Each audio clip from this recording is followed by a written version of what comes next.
PhD news में आपका इस्तकबाल है। मैं हूं आपके साथ आपका मेजबान रहीम अहमद खान। पंजाब, हरियाणा और दिल्ली की तमाम बड़ी खबरों पर डालेंगे नजर। आगाज हेडलाइंस के साथ करेंगे। सुर्खियों को पेश करने में ताउन किया है डॉक्टर ऑर्थो ऑयल के साथ साथ डॉक्टर ऑर्थो कैप्सूल्स साथ लेना ना भूलें।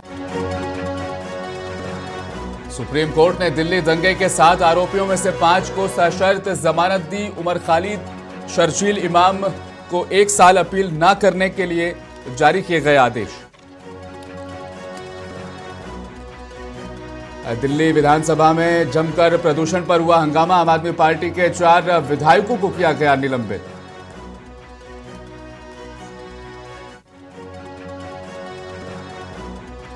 प्रदूषण के मुद्दे पर दिल्ली विधानसभा में जमकर हंगामा। आप विधायकों ने सरकार पर लगाया गंभीर आरोप। पूर्व सीएम आतिशी समेत आम आदमी पार्टी के लीडर्स मास्क पहनकर पहुंचे विधानसभा। अमृतसर में शादी समारोह के दौरान आम आदमी पार्टी सरपंच की गोली मारकर हत्या। सीएम मान ने डीजीपी गौरव यादव से फोन पर की बात। क्विक एक्शन के जारी किए निर्देश। पैरोल पर पैरोल, बलात्कार और हत्या के जुर्म में सजा काट रहे राम रहीम को 15वीं बार मिली पैरोल। 8 साल की सजा में 400 दिन बाहर बिताए। कांग्रेस लीडर प्रगट सिंह ने सरकार से पूछे तीखे सवाल। और अब खबरें तफसील के साथ। दिल्ली 2020 दंगों के 7 आरोपियों में से 5 को आज सुप्रीम कोर्ट से सशर्त जमानत मिल गई है। इनमें से जिन 2 अहम नामों को जमानत नहीं मिली उनमें उमर खालिद और शर्जील इमाम शामिल हैं। सुप्रीम कोर्ट ने कहा कि गुलफिशा फातिमा, मिरान हैदर, शिफाउर रहमान, मोहम्मद सलीम खान और शादाब अहमद को जमानत दी जाती है, लेकिन इन आरोपियों को जमानत देने से उनके खिलाफ लगे आरोपों में कोई कमी नहीं आती। उन्हें कुछ शर्तों के अधीन जमानत पर रिहा किया जाएगा। इनके रिहा करने पर लगभग 12 शर्तें बताई गई। कोर्ट ने कहा कि अगर शर्तों का उल्लंघन होता है तो ट्रायल कोर्ट आरोपियों की सुनवाई के बाद जमानत रद्द करने के लिए भी आजाद रहेगा। सुप्रीम कोर्ट ने उमर खालिद और शर्जील इमाम की जमानत याचिका खारिज करते हुए कहा कि साजिश में उनका किरदार महत्वपूर्ण है। उन पर लगाई गई गंभीर धाराओं को नजरअंदाज नहीं किया जा सकता है। मुंसिफ टीवी के दिल्ली से हमारे नुमाइंदे गुफरान अफरीदी ने इस पूरे मामले पर एडवोकेट शारिम नवेद से बातचीत की, साथ ही सोशल एक्टिविस्ट आसिफ मुश्तबा से भी उनके ख्यालात जाने।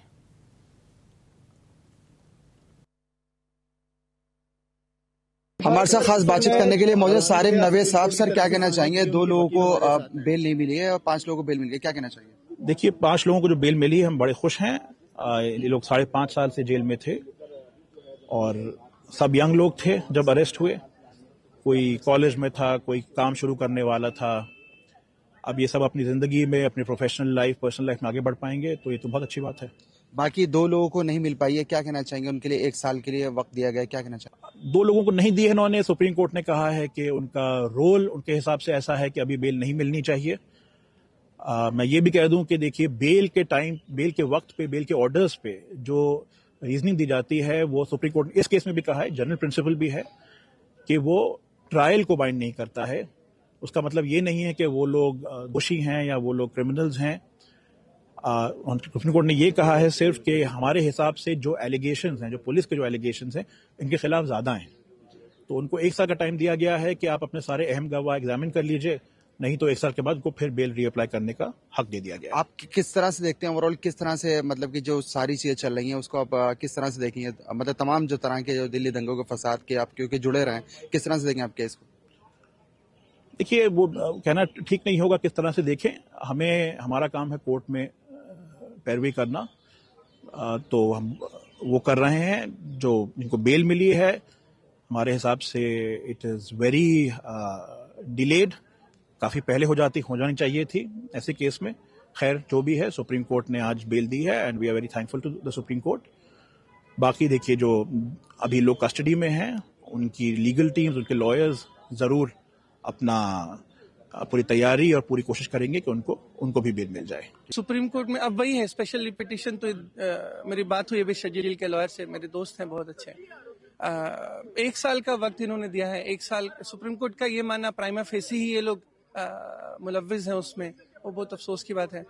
1 साल में मुझे नहीं लगता कि ट्रायल कभी कर पाएंगे, क्योंकि इतने ज्यादा 17,000 पन्नों की चार्जशीट है, 700 से ज्यादा इसमें गवाह हैं। उन सबको ट्रायल होते होते मुझे लग रहा है 3-4 साल लगेगा। इस जनवरी 28 को शर्जील को 6 साल पूरे हो जाएंगे जेल में। That will be another 7-8 years तक वो जेल में अगर सुप्रीम कोर्ट को लगता है कि एक इनोसेंट को एक सबूत जिसके खिलाफ कुछ भी नहीं है उसको जेल में रखना डेमोक्रेसी सॉवरेनिटी के लिए अच्छा है तो उनको मुबारक हो, ये लोग उनको मुबारक जी हो। आखिरी सवाल मेरा ये भी था कि अभी उमर खालिद 13-14 दिन के लिए आए थे अपनी बहन की शादी में, आपके दोस्त रहे, क्या आपकी मुलाकात हुई, उनसे बातचीत वगैरह हुई? नहीं, उमर से मेरे शजील मेरा बहुत अच्छा दोस्त है, उमर से थोड़ी दोस्ती है और उमर इसके पहले भी आए थे और मुझे लगता है कि पैरोल मिलना चाहिए। ये लोग तो बेचारे बिल्कुल स्कॉलर्स हैं, पीएचडी स्कॉलर्स, इनोसेंट, उनको तो पैरोल मिलना चाहिए। तो इस खबर पर मज़ीद तफसीलात के लिए मैं सीधा रुख कर लूँगा। दिल्ली से हमारे साथी सहयोगी गुफरान आफरीदी बराह रास्त मेरे साथ इस वक्त मौजूद हैं। गुफरान, जिस तरीके से अमेरिका से 8 सांसद ख़त लिखते हैं, फिर दौरान बमदानी इस बारे में बात करते हैं, देश भर में एक माहौल बनता है, उसके बीच सुप्रीम कोर्ट में यह हियरिंग, ये सुनवाई, और सुनवाई के बाद 5 को सशर्त जमानत और 2 को यानी उमर खालिद और शर्जील इमाम को जमानत नहीं मिलती है, 1 साल के लिए अप्लाई करने से भी रोका जाता है। इस पूरी घटना पर जब आप मामले को कवर कर रहे थे, क्या वो पेचीदा मसाइल थे जिस पर कोर्ट ने जमानत से इनकार किया था शर्जील और उमर खालिद के लिए? देखिए, ये बहुत बड़ा इंपॉर्टेंट दिन था। सबसे इंपॉर्टेंट तो ये कि 5 जनवरी को जिसकी बहुत दिन से इसके देखा जा रहा था कि बहुत अच्छा फैसला आएगा, खासतौर से शर्जील इमाम और उमर खालिद को लेकर। लेकिन कहीं ना कहीं जिस तरह से अगर आप देखें पूरा ओवरऑल आप देखेंगे, जिस तरह की जो तमाम चीजों पर पहलुओं पर बात की गई है, वो कहीं ना कहीं एक एक एक तबके को खुश करने की कोशिश की गई है। मेरी जो तमाम जो उमर खालिद के वालिद है या उमर खालिद के जो वकील है, उनसे मेरी बात हुई है। उन्होंने कहा है कि इस फैसले से काफी ज्यादा मायूसी हुई है, क्योंकि फिर आप ये देखिए कि 5 लोग आप उनको मतलब उनको रिहा कर देते हैं, 12 शर्तें हैं हालांकि उनके साथ, लेकिन आप 2 को आप जो है सख्त तौर पर आप कहते हैं कि ये जेल में ही रहेंगे। ये चीज बड़ा अफसोसनाक है। और फिर आप उसके बाद आप क्या कर रहे हैं कि 1 साल का आप टाइम का पीरियड भी दे रहा है कि अगर आपको 1 साल के बाद आपको पिटीशन के लिए आपको फाइल करनी है, तो ये चीजें जो तमाम जो चीजें हैं, कहीं ना कहीं एक तरह से एक तबके को कहीं ना कहीं एक टारगेट किया जाता है, एक तबके को एक सुतीले सलूक डिस्क्रिमिनेशन किया जाता है। जबकि एक मासूम बच्चे हैं कासिम रसूल, जो इनके वालिद है, उनसे मेरी बात हुई है। उन्होंने कहा कि पीएचडी स्कॉलर है, वो एक पढ़ने वाले तालिब इल्म है, लेकिन उनको कहीं ना कहीं एक तरह से जेल में रखा जा रहा है या उनको एक तरह से टारगेट किया जा रहा है, वो बड़ा ही अफसोसनाक है। हालांकि आप ये देखिए कि इससे पहले अगर आप पिछले हफ्ते की अगर आप बात करें, जोहरत ममदानी जो न्यूयॉर्क के नौमुंतखब मेयर है, उन्होंने नोट लिखा है उमर खालिद को लेकर। ये चीज एक बड़ी बात थी। कासिम रसूल बताते हैं कि तकरीबन आधे घंटे की मेरी मुलाकात रही जोहरत ममदानी के साथ, तो उन्होंने उस चीज को अप्रिशिएट किया, उस चीज को सराहना की और उसकी सफाइश की। उनकी फैमिली की जो कुर्बानी है, उनकी फैमिली के साथ जो भी कुछ हो रहा है, उस फैसले मतलब कि उन्होंने उस फैसले को उन्होंने कहा कि हम आपके साथ खड़े हैं, आपके साथ अमेरिकन पार्लियामेंटेरियन जो 7-8 जो उन्होंने लिखा है एम्बेसडर्स वगैरह को, तो ये एक उन्होंने कहा हमें हौसला मिलता है। तो एक ये चीज बड़ी बात हो जाती है। आप एक तरफ आप उनको जेल में ही रखते हैं, लेकिन वहीं आप इंटरनेशनल फैम बन जाते हैं, आपको इंटरनेशनल तरीके से आपको जोहरत ममदानी आपके लिए नोट लिखते हैं, आपकी फैमिली को इस्टेब्लिश होने को कहते हैं, आपकी फैमिली को एक हौसला देते हैं। मुलाकातों का गुफरान वो लंबा सिलसिला चला था, उसके बाद एक माहौल बना था, लेकिन कोर्ट के वर्डिक्ट पर मैं जानना चाहूंगा, 2 बड़ी अलग चीजें हमने देखी। एक तरफ सुप्रीम कोर्ट खुद कहता है कि जमानत मिलना मौलिक अधिकार होता है, उसी मौलिक अधिकार के तहत 7 में से 5 लोगों को मिल जाती है, 2 को नहीं मिलती है। वजह यह कि अहम किरदार हैं, सिर्फ आरोप है, एलिगेशन है, जो उन पर चार्जेस हैं वो थोड़े से ज्यादा बड़े हैं, अभी आरोप साबित नहीं हुआ। तो मौलिक अधिकार वर्सेस ये जो बड़ा किरदार, जमानत ना मिलना, ठेस तो पहुंची है उमर खालिद और शर्जील इमाम के परिवार को जाहिर तौर पर। जी बिल्कुल राहिम, ठेस तो पहुंची है, लेकिन मैंने जिस तरह से कहा, मैंने उनकी फैमिली से बात करी, उनके जो वकला है उनसे मेरी बात हुई। उन्होंने बताया कि शर्जील इमाम की जो बात है, शर्जील इमाम 1 महीने पहले ही वो जेल में थे, या इससे पहले अगर आप बात करें उमर खालिद, वहां पर उन्होंने कोई स्पीच नहीं दी है। उनकी वो स्पीच जो है असम के अंदर उन्होंने दी है स्पीच, या इसके अलावा जो उन्होंने स्पीच दी है शाहीन बाग के अंदर स्पीच दी है, लेकिन उनको एक टारगेट किया जा रहा है। मैंने कहा कि उनको टारगेट के तहत जो उनको मुस्लिम तबके को निशाना बनाना या मुस्लिम तबके को नीचा दिखाना। हालांकि जो उनके वकील हजरात ने इन्होंने कहा कि हमने कपिल मिश्रा जो एक इस वक्त लॉ मिनिस्टर हैं, या एक और जो बीजेपी के बड़े लीडर हैं, वो कहते हैं कि गोली मारो सालों को, मतलब उन पर कोई कार्रवाई नहीं होती। मगर वहीं एक मुस्लिम तबका, एक बच्चे को, एक स्टूडेंट को खासतौर से निशाना बनाया जाता है, या उनको कहीं ना कहीं एक तरह से साइलेंट करने की कोशिश है, एक आवाज को दबाने की कोशिश है। आप ये देखिए। बिल्कुल, जिस कड़ी में आप बात कर रहे हैं, कुमारी शैलजा, फिर कन्हैया का भी जिक्र वो आ जाता है कि कन्हैया जेल से बाहर है क्योंकि उनका नाम कन्हैया है। उमर खालिद शर्जील इसलिए जेल में है क्योंकि उनका नाम उमर और शर्जील है। ये एक बड़ा फैक्टर है, देश भर में इस पर चर्चा होती है। बहुत बहुत शुक्रिया गुफरान, तमाम तफसीलात के लिए। बढ़ेंगे खबरों की जानिब आगे। सुप्रीम कोर्ट ने 2020 के दिल्ली दंगों की साजिश से जुड़े मामले में उमर खालिद और शर्जील इमाम की जमानत याचिकाओं को खारिज कर दिया। तो इस मामले में उमर खालिद के जो पिता हैं, उनका भी जो पहला रिएक्शन है, रद्दअमल है, वो सामने आया है। उमर खालिद के पिता सैयद कासिम रसूल इलियास ने कहा कि 2020 के दिल्ली दंगों की साजिश के मामले में सुप्रीम कोर्ट के द्वारा उनके बेटे को जमानत नहीं दिए जाने पर उन्हें कुछ भी नहीं कहना है। जाहिर तौर पर उन्होंने कहा कि शर्जील इमाम के चाचा ने भी अपने भतीजे को जमानत नहीं दिए जाने पर अपनी प्रतिक्रिया दी। अदालत के इस फैसले के बाद उमर खालिद और शर्जील इमाम को जेल में ही रहना होगा। बचाव पक्ष ने अदालत में तर्क दिया था कि काफ़ी वक्त से ट्रायल जो है वो लंबित हैं और आरोपियों को बिना सुनवाई जेल में रखना ठीक बात नहीं। 7 लोग वहां पर दरखास्त दिए थे जमानत की। तो पहले तो मैं अफसोस जाहिर करूंगा कि उसमें से 2 लोगों को जमानत नहीं मिली। अलबत्ता जिनकी जमानत मिल गई वो बड़ी खुशी की बात है। लेकिन जो बात हुई है कि जिनकी जमानत मनसूख कर दी गई, बेल नहीं दी गई है, उसकी कोई माकूल बात समझ में नहीं आई है। केस तो चलना है, 5 साल हो गए, लेकिन उनको मजीद उनकी बेल को रोक देना ये हुकूक इंसानी के खिलाफ है और ये नेचुरल जस्टिस के खिलाफ है। उमर खालिद और शर्जील इमाम को अभी तक भी बेल नहीं मिली है, इसको लेकर क्या कुछ?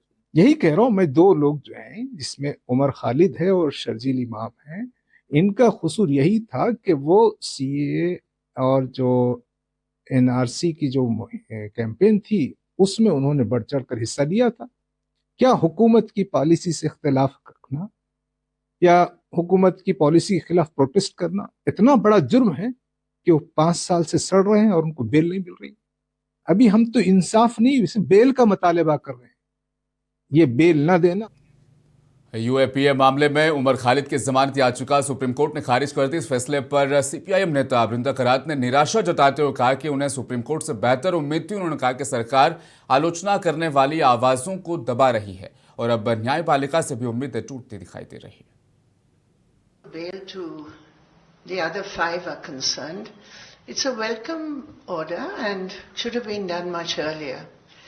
As far as the denial of bail to the others are concerned, this is a demonization of an activist, Umar Khalid. His entire record of work has shown that he believes in the secular values of the Constitution of India. And to deny him bail on separate grounds based on what can only be called demonization of an activist. राजधानी दिल्ली में 4 दिवसीय विधानसभा का शीतकालीन सत्र शुरू हो चुका है। शुरुआत काफी हंगामेदार रही। शोर शराबे के बीच सत्र के पहले ही दिन आम आदमी पार्टी के 4 विधायक विधानसभा से बाहर कर दिए गए। इससे पहले आम आदमी पार्टी के विधायक दिल्ली की पूर्व सीएम आतिशी की क़यादत में मास्क लगाकर विधानसभा पहुंचे थे, जहां उन्होंने प्रदूषण को बड़ा मुद्दा बनाते हुए रेखा सरकार के खिलाफ जमकर नारेबाजी की थी। इसके बाद जब विधानसभा में उपराज्यपाल विनय कुमार सक्सेना का भाषण शुरू हुआ तो आम आदमी पार्टी के विधायकों ने फिर से शोर शराबा शुरू कर दिया। इससे गुस्साए विधानसभा स्पीकर विजेंद्र गुप्ता ने आम आदमी पार्टी के 4 विधायकों को सदन से बाहर कर दिया। इसके साथ ही इन 4 विधायकों को निलंबित कर दिया गया। यानी अब ये विधायक अगले 3 दिनों तक यानी 6, 7 और 8 जनवरी तक चलने वाले विधानसभा सेशन में शामिल नहीं होंगे।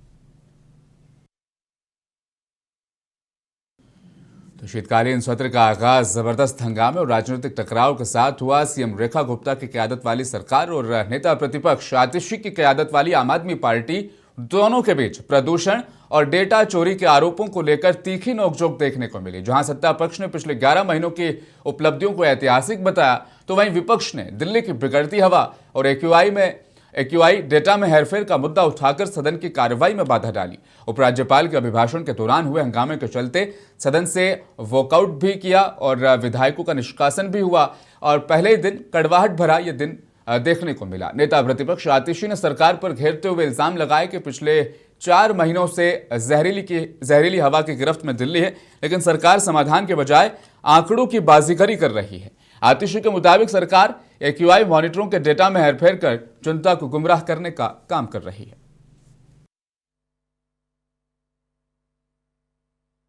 आज दिल्ली के लोग जहरीली हवा की वजह से सांस नहीं ले पा रहे हैं, दम घुट रहा है। छोटे छोटे बच्चे स्टीरॉइड्स के हेवी इनहेलर्स के साथ सांस ले रहे हैं। बुजुर्गों का मोर्टेलिटी रेट बढ़ गया है।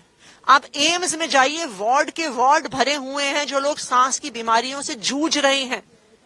और भारतीय जनता पार्टी क्या करती है? Bharatiya Janata party AQI monitors पे पानी छिड़कती है कि झूठे आंकड़े सामने आए, कि ग्राफ ठीक से ना लग पाए। हमारे फेफड़ों पे तो पानी नहीं छिड़का जा रहा ना, हम तो जहरीली हवा ही सांस ले रहे हैं। इसलिए भारतीय जनता पार्टी को जवाब देना होगा। और आप देखिए, वो सिर्फ झूठ और झूठ बोलते हैं, सच पर पर्दा डालने की कोशिश करते हैं, तभी AQI मॉनिटर्स पर भी पानी डालते हैं। और आज दिल्ली विधानसभा से हमें मास्क पहनने के लिए बाहर कर दिया। चलिए, तो आपने देखा किस तरह से आम आदमी पार्टी ने दिल्ली में भयंकर प्रदूषण का मुद्दा उठाया। तो वहीं इस बीच प्रेस कॉन्फ्रेंस करते हुए आम आदमी पार्टी लीडर संजीव झा ने कहा, हम चाहते थे कि LG साहब अपने अभिभाषण में, अपने खिताब में प्रदूषण पर कम करने के अपने फॉर्मूले को साझा करें जिससे प्रदूषण कम हो, लेकिन ऐसा नहीं हुआ। हमने LG साहब से उस फॉर्मूले को जानना चाहा तो स्पीकर साहब ने हमें सदन से बाहर निकलवा दिया। जैसा कि आप सबको जानकारी है कि आज से हमारे दिल्ली विधानसभा का सत्र शुरू हुआ और पहला दिन था। आज पहला दिन LG साहब का अभिभाषण था और मुझे लगता है कि पिछले 3 महीने से दिल्ली की जनता प्रदूषण से परेशान है। जिनके घर में बच्चे हैं या बुजुर्ग हैं, उनको अस्पताल का चक्कर लगाना पड़ रहा है। कई लोग तो दिल्ली छोड़कर चले गए, हालात इतनी बुरी थी। बहुत सारे एक्सपर्ट का ये कहना है कि दिसंबर का महीना सबसे ज़्यादा प्रदूषित महीना रहा है पिछले 12 साल में, और ये प्रदूषण क्रोनिक था। डॉक्टर ये कह रहे हैं कि बहुत सारे लोग वेंटिलेटर पे गए, कई लोगों को जान गंवाना पड़ा। तो ऐसे में हम सबकी जिम्मेदारी है कि हम प्रदूषण के विषय पे सरकार से जवाब लें कि आखिर ये नकारापन क्यों। और जब LG साहब का अभिभाषण था तो LG साहब के पास फॉर्मूला था। आप सबको याद होगा कि LG साहब ने कहा था कि अगर दिल्ली सरकार चाहे तो 80% प्रदूषण कम हो सकता है। सरकार बने 10 महीने हो गए, LG साहब से कभी मुलाकात नहीं हो पाई। ना LG साहब प्रदूषण को लेकर कभी एक टीवी पर कोई या किसी मीडिया में बातचीत किए कि फॉर्मूला का क्या हुआ। तो ऐसे में जब LG साहब आज उनका अभिभाषण सदन में था, हम सबकी जिम्मेदारी थी कि हम उनसे पूछें कि वो जो 80% का फॉर्मूला था प्रदूषण कम करने का, उस फॉर्मूले का क्या हुआ। आखिर फिर ये इतनी प्रदूषण क्रोनिक क्यों। खबर पंजाब के अमृतसर जिले से है, जहां पर बीते दिन दिहाड़े आम आदमी पार्टी के सरपंच की गोली मारकर हत्या कर दी गई थी। सरपंच जरमल सिंह वल्टोहा की हत्या मामले को लेकर CM भगवंत मान अब सख्त नजर आ रहे हैं। CM मान ने DGP गौरव यादव से फोन पर बातचीत की, पूरे मामले की अपडेट ली और क्विक एक्शन के आदेश भी जारी किए। इसके साथ ही उन्होंने निर्देश दिया कि सरपंच की हत्या मामले में जो भी आरोपी हैं उनकी जल्द पहचान कर उनकी गिरफ्तारी की जाए। इस दौरान CM मान ने कहा कि प्रदेश में अपराधियों को किसी भी सूरत में बख्शा नहीं जाएगा।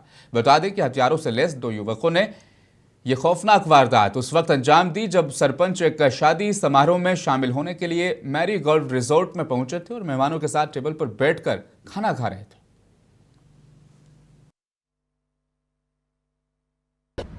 मैरी गोल्ड रिजॉर्ट है बाईपास पे, वहाँ पे एक जो इन्फॉर्मेशन मिली थी कि वहाँ पे एक गोली चली गई, जो इमीडिएटली हमारे सीनियर ऑफिसर और सब लोग यहाँ पे ऑफिसर्स पहुँच चुके हैं। यहाँ पे पता चला था कि जर्मन सिंह एक जो विल्टो। पंजाब के घनौर में बीते दिन हरियाणा के CM नायब सिंह सैनी ने रैली करते हुए पंजाब सरकार पर अपने वादे पूरे न करने के इल्जामात लगाए। इस मौके पर CM सैनी ने भगवंत सरकार पर हमलावर रुख अपनाते हुए कहा कि कैसे सरकार ने झूठ बोलकर यहां पर सरकार बना ली, लेकिन आज तक अपने वादे पूरे नहीं किए। चाहे कांग्रेस हो या आम आदमी पार्टी, इन्होंने कोई भी काम नहीं किया। लोग आज कोस रहे हैं। पंजाब कॉन्डेंस का एक नंबर 1 राज्य है और सिर्फ भाजपा ही उसे बेहतर और उसका विकास कर सकती है। पंजाब का गर्व भाजपाई वापस दिलवा सकती है, तो वहीं बाबा रामदेव के सवाल पर मुख्यमंत्री चुप्पी साध गए।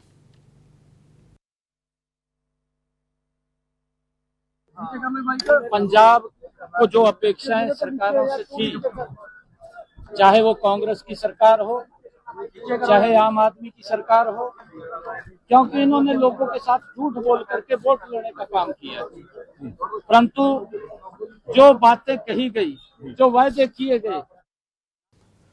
देश की राजधानी दिल्ली में दिन दहाड़े घर में घुसकर बदमाशों ने परिवार के लोगों को घसीटकर बाहर निकाला। मारपीट के 15 दिन बाद जिस घर में शादी का खुशी का माहौल था, अब उसी घर में दहशत का माहौल है। आरोप है कि दबंगों ने युवक को सड़क पर घसीट कर पीटा। इतना ही नहीं, बेखौफ बदमाशों ने पुलिस के सामने भी मारपीट की।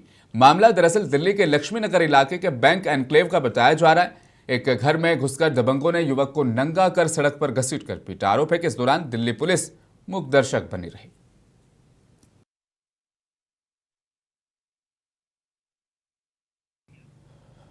तो नए साल के आगाज से दिल्ली में अपराध की घटनाएं कम होने का नाम नहीं ले रही। अपराधियों के हौसले इतने बुलंद हो गए हैं कि अब वे न सिर्फ बड़ी बड़ी वारदातों को अंजाम दे रहे हैं, बल्कि सोशल मीडिया पर अपने प्रचार प्रसार में भी कोई छूट नहीं छोड़ रहे।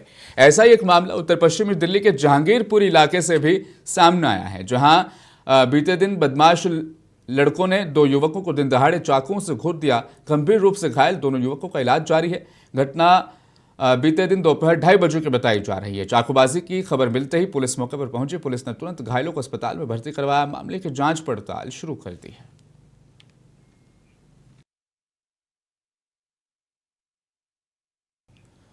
बलात्कार और हत्या के मामले में सजा काट रहे डेरा सच्चा सौदा के प्रमुख राम रहीम को पैरोल पर रिहा कर दिया गया। इस बीच हनीप्रीत उसे लेने के लिए पहुंची। मिली जानकारी के मुताबिक राम रहीम को 40 दिन की पैरोल मिली है। सोमवार करीब 11:30 बजे वह सुनरिया जेल से सिरसा डेरे के लिए रवाना हुआ। उसे लेने के लिए सिरसा डेरा से 2 वाहन आए और फिर पुलिस सुरक्षा के साथ उसका काफिला रवाना हुआ। बताते चले, डेरा में साध्वियों के साथ यौन दुर्व्यवहार के आरोप में 2017 में बाबा राम रहीम को जेल भेजा गया था। राम रहीम को हरियाणा सरकार ने 5 साल में 15वीं बार पैरोल और फरलें प्रदान की है। इससे पहले अगस्त 2025 में भी राम रहीम 40 दिनों के लिए रिहा किया गया था, जिसके चलते वे सिरसा शिविर में मौजूद रहा।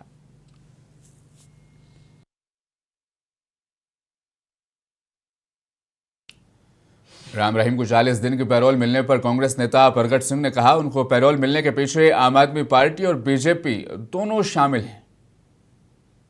जहां तक राम रहीम की बात है, राम रहीम तो बेसिकली ये यहाँ उनको प्रोसिक्यूट नहीं किया जा रहा है, जो आम आदमी पार्टी की सरकार है, और बीजेपी जो है वो पैरोल दे रही है। और ये बड़ा क्लियर कट है कि ये दोनों ए और बी टीम के तौर पे काम कर रही हैं। और मैं तो आम आदमी पार्टी को पूछना चाहता हूं कि पंजाब में अगर आपने वो प्रोसिक्यूशन सैंक्शन दी है, लेकिन उसके बाद कार्रवाई कोई नहीं है, सो ये। और अब मौसम से जुड़ी जानकारी। दिल्ली में बीते 2 दिनों से एक्यूआई में भले ही कुछ गिरावट दर्ज की जा रही, लेकिन हालात अब भी संतोषजनक नहीं। कई इलाकों में हवा की गुणवत्ता यानी क्वालिटी अभी भी खतरनाक श्रेणी में बनी हुई है। लगातार दूसरे दिन राजधानी का एवरेज एक्यूआई 300 से नीचे रहा।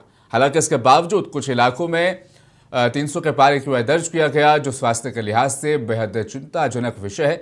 समीर ऐप के मुताबिक सुबह 6 बजे जिन इलाकों में एयर क्वालिटी इंडेक्स 300 से ऊपर दर्ज किया गया, उनमें सबसे ज्यादा प्रदर्शन शादीपुर में दर्ज किया गया, जहां पर एक्यूआई 363 रहा। इसके अलावा चांदनी चौक में 340, नेहरू नगर में 327, आनंद विहार में 321, विवेक विहार में 319 और दिलशाद गार्डन में 308। तो वहीं ओखला, अशोक विहार में भी एक्यूआई 300 पार दर्ज किया गया।